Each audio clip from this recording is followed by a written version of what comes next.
Another one that stands out to me is either or, versus both and.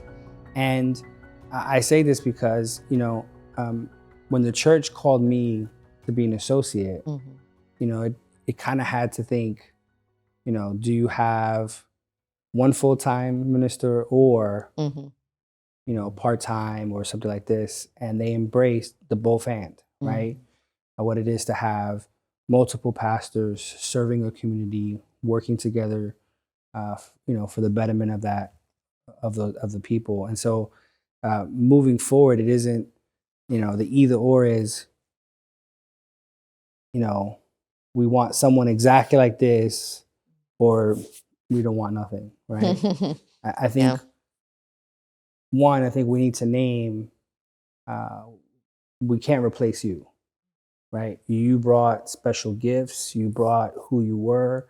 You brought your vulnerability. You brought everything that is Linda McCrae into this.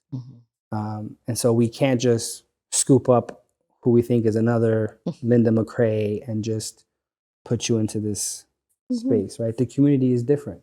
Right. When you got here, 75, 50 people. Something like that. Now we're in the 300s, right? The community was different. Yeah. And so the thought of, hey, I'm going to find another person like this and put them into this place and we'll just keep moving along isn't necessarily, I think, the right mindset. And I say this, I think there is another Linda McCrae, right?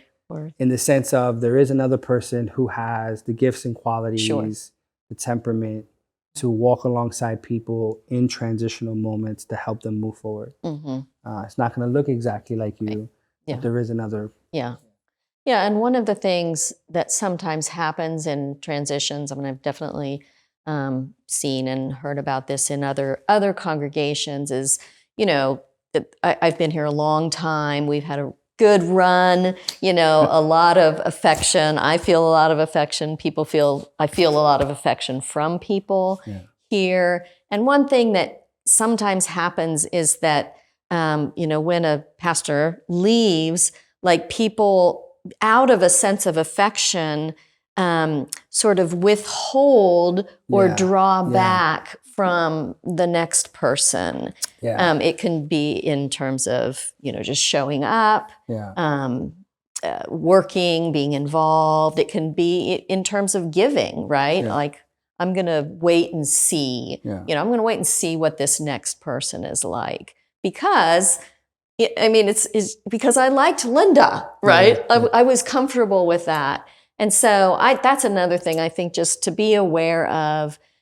I think the best way to honor my legacy here at the church is to keep at it and keep the community strong, keep coming, keep giving, keep working, so that this community thrives and so that the mission of God in this place continues, because that really is what has always drawn us together. So, 22 years for me, there's people in this community who've been here longer than 22 years, a lot for shorter than 22 years, but it's always about the bonds of love and the call of love that both holds us together and it compels us to move out into the world. And, nothing will make me happier than to see that this community and this ministry continue to thrive. It's a reminder that we are in community because we have shared values. We have shared commitments. We hope to see the world in a specific way. We come together not just because it's only a habit, but it's because we want to be around each other, right? It'll be hard. For everybody. But maybe not for everybody. Not for everybody. But it is, I think it's a reminder that our commitment is with one another and with God in this particular process.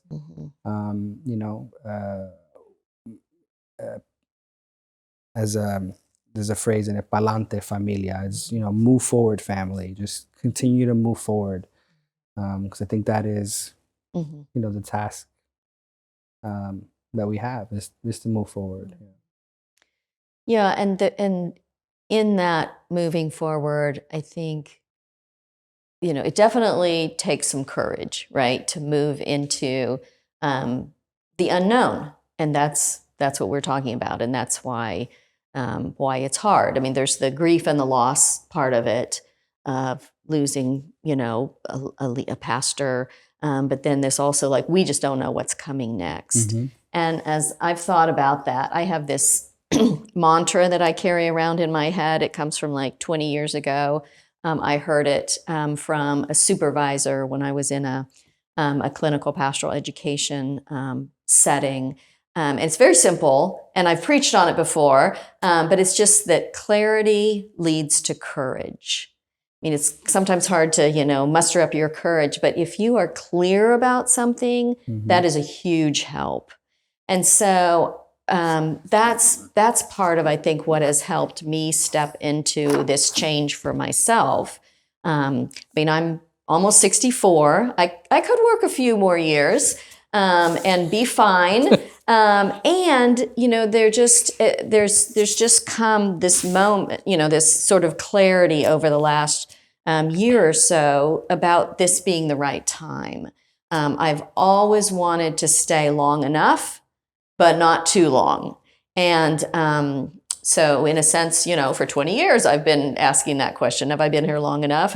Is it too long? And we've had, just really grown a lot together and thrived. But there's just some clarity. The other piece of the clarity, I think, is that, the best way, I think, to tend to the community and to even express my own gratitude for being here is to make the transition at a time that is good for the church as well. Yeah. And so I have a lot of clarity about the health of the congregation. Mm-hmm. We are in good shape. We have good leaders. Our finances are fine. We've come through COVID. We've grown through COVID. Yeah.